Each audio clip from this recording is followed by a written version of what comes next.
બોલો સાયકા વિરમભાઈ છે. હું ધોરણ 7માં અભ્યાસ કરું છું. નમસ્તે, મારું નામ ગોરસેરાપુરી રાજેશભાઈ છે. હું ધોરણ 7માં અભ્યાસ કરું છું. આજે અમે તમને ગામના કયા પ્રકાર હોય છે અને તેના નામ શું હોય છે અમે તેના નામ સમજાવશું. ગામના 3 પ્રકાર હોય છે. એક બહારનો કાર, એક મધ્યમ કાર અને એક અંદરનો કાર. અવાજ અથડાતા આપણને તે સંભળાય છે. એના માટે માધ્યમ હવા જરૂરી છે. અવાજ સાંભળવા માટે પણ અવાજ સંભળાય કાનથી, પણ માધ્યમ જોઈએ હવાનું છે, પાણીનું છે. માટે શૂન્ય અવકાશમાં કંઈ સંભળાતું નથી. લક્ષ્મી છે. હું ધોરણ 7માં અભ્યાસ કરું છું. આજે અમે પાચન તંત્ર વિશે થોડી માહિતી આપીશું. નમસ્તે, મારું નામ સિંગરખિયા આરુષિ પ્રતાપભાઈ છે. હું ધોરણ 7માં અભ્યાસ કરું છું. આજે અમે તમને મનુષ્યના પાચન તંત્ર વિશે માહિતી આપીશું. તમને બધાને ખબર છે કે તમને બધાને ખબર જ હશે કે આપણે જે ખોરાક ખાઈએ છીએ તે મોં દ્વારા ગ્રહણ કરી ખાઈએ છીએ. તે પહેલાં તો તે મુખ ગુહાથી અંદર જાય છે અને લાળ ગ્રંથિમાં ભેળવાય અને અન્નનળીથી પસાર થઈને તે જઠરમાં જાય છે અને પછી તે યકૃતમાં જાય છે. યકૃત બાદ તે પિત્તાશય અને સ્વાદુપિંડમાં જાય છે. નમસ્તે, મારું નામ કોડિયાકર મંજુભાઈ છે. હું ધોરણ 7માં અભ્યાસ કરું છું. હું આજે કન્વર્ઝન ઓફ એનર્જી વિશે તમને કહીશ. જ્યારે પણ સોલારમાં સૂર્યપ્રકાશ પડે છે ત્યારે પંખો ચાલુ થાય છે અને જ્યારે લાઇટમાં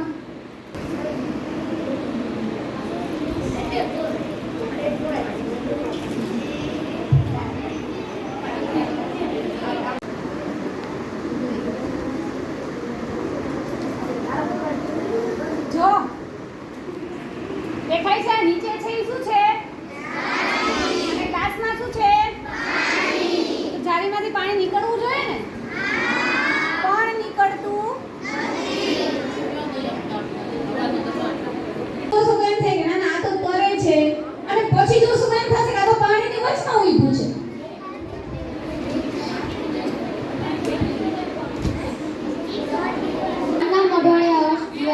હું ધોરણ 7માં અભ્યાસ કરું છું. આ મેં બનાવ્યું છે. પાણીમાં લીંબુ તળે કે ન તળે?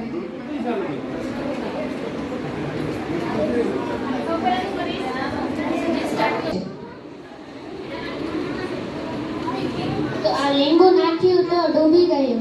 હવે કરે છે એક ગ્લાસમાં પાણી લે છે અને એમાં મીઠું નાખે છે.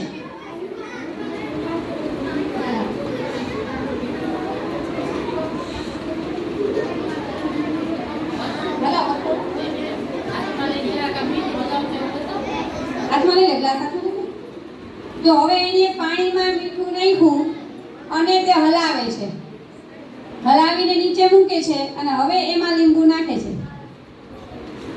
લે શું થયું? આમાં મીઠું નાખ્યું એટલે ઉપર આવી ગયું. હવે શું કરશે? હવે એ અડધો ગ્લાસ પાણીનો લે છે. એ અડધા ગ્લાસમાં મીઠું નાખે છે, હલાવે છે, પછી એમાં લીંબુ મૂકે છે.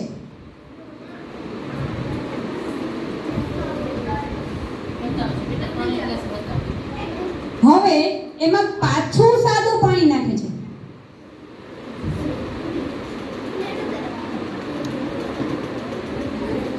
જોયું? આમાં તો લીંબુ તરતુંય નથી અને ડૂબતુંય નથી.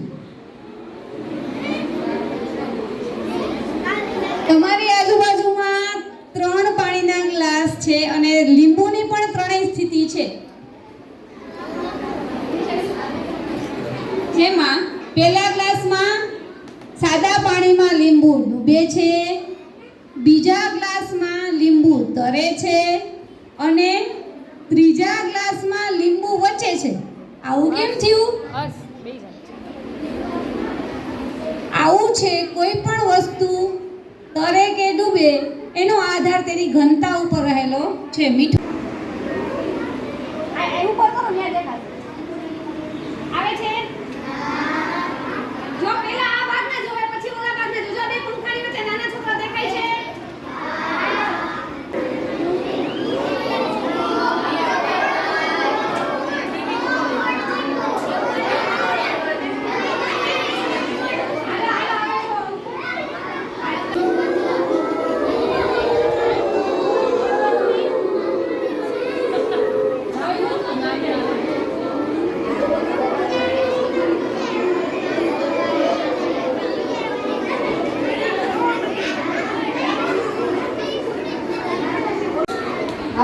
તેનામાંથી તરંગા નીકળે છે એ હવા સાથે આ પાંખના અંદર જાય છે એટલે એ આ ફુગાની સપાટી ઝૂકે છે એટલે એના સાથે આ કાચ પણ ઝૂકે છે એટલે લેઝરની લાઇટ કાચ ઉપર પડે છે એટલે એ રિફ્લેક્શન આપણે દિવાલ પર થાય છે અને તે ડાન્સ કરે છે.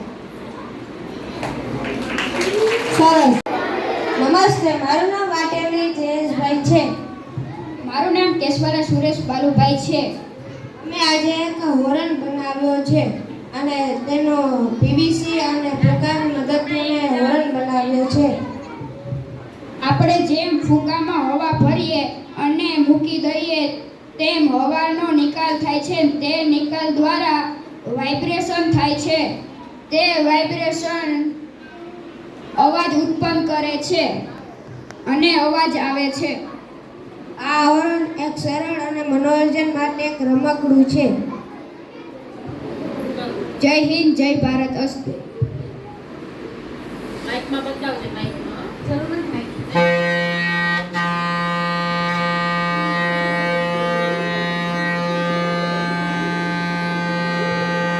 મજા આવે છે? પાછું સાંભળવું છે?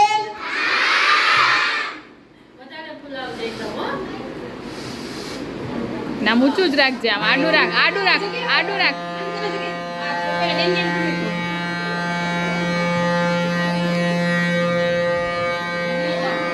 રેલવે સ્ટેશન ગયા હોય અને ટ્રેન આવતી હોય એવો અનુભવ થઈ રહ્યો છે. અહીંયાથી ટ્રેન જાય છે. આ બંને ભાઈઓએ પણ જાતે મહેનત કરી અને સામાન્ય એવી નાની એવી વસ્તુમાંથી પાવો બનાવ્યો છે. આપણે વગાડવું છે ઊંચક નીચક છે કે જેમાં તમે મજા પણ કરી શકો અને હારે હારે તમારા મમ્મી પપ્પાનું કામ પણ થાય. કઈ રીતે જો ઈ લઈને આવી રહ્યા છે સીસોર, વડોદરા આશા અને કેશવાલા જાની.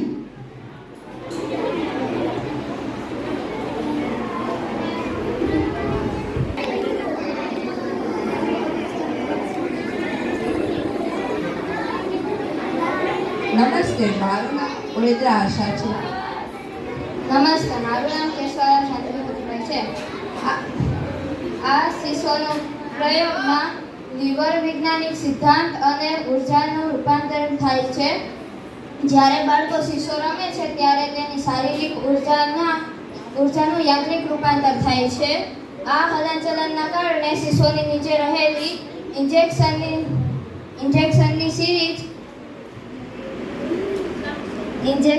નાની સિરીઝ પાણીથી ભરાય છે અને પાણી બારોબાર નીકળે છે. આના કારણે દબાણ ઊભું થાય છે. આ દબાણથી પાણી બહાર આવે છે, કંઈક આવી રીતે.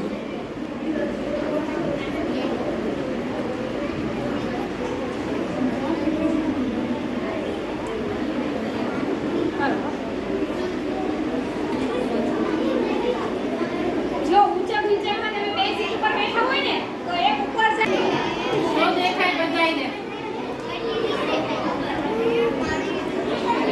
છોકરાઓને રમત થાય અને મમ્મી પપ્પાને પાણી બહુ ભરાઈ જાય. નમસ્તે, મારું નામ કેશવાલા રાહુલ રામદેવભાઈ છે. હું આજે તમને એનિમોમીટર વિશે થોડો બહુ કહીશ. નમસ્તે, મારું નામ કેશવાલા ભાવેશ કડાભાઈ છે. નમસ્તે, મારું નામ કેશવાલા અભય નાગાભાઈ છે. હું આજે તમને એનિમોમીટર વિશે થોડું બહુ કહીશ. આ છે એનિમોમીટર. આ તમે આ જોઈ શકો છો તે હવાની ઝડપ છે.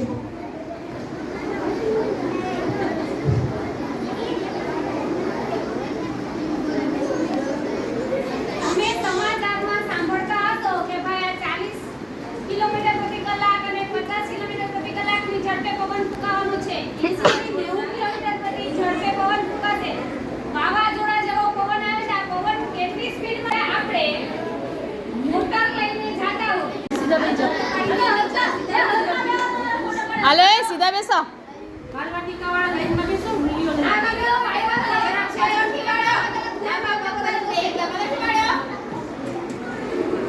સીધા બેસો યાર. વિડીયોમાં ખરાબ આવશો. નમસ્તે, મારું નામ ખાલી પ્રતાપભાઈ છે. આજે અમે આ બે મોટર છે તે રેડ મોટર અને લાલ મોટર છે બંને રેસ લગાડે છે. તો જોઈએ કોણ બોલ.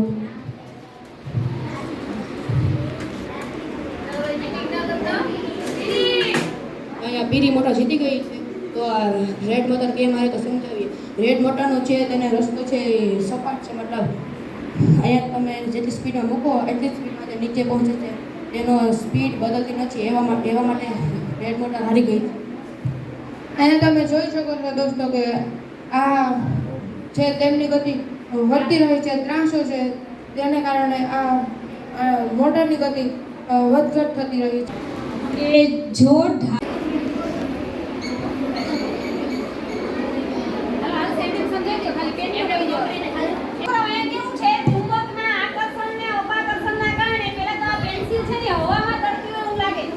જાદુઈ નળો તો ને એના છે જો છે ને આખી હવામાં ઝૂલે છે. ઈ ચુંબકના અપાકર્ષણના કારણે છે. બે ચુંબક એકબીજાથી દૂર જાય છે માટે આડી સુધી છે, હવામાં લટકે છે.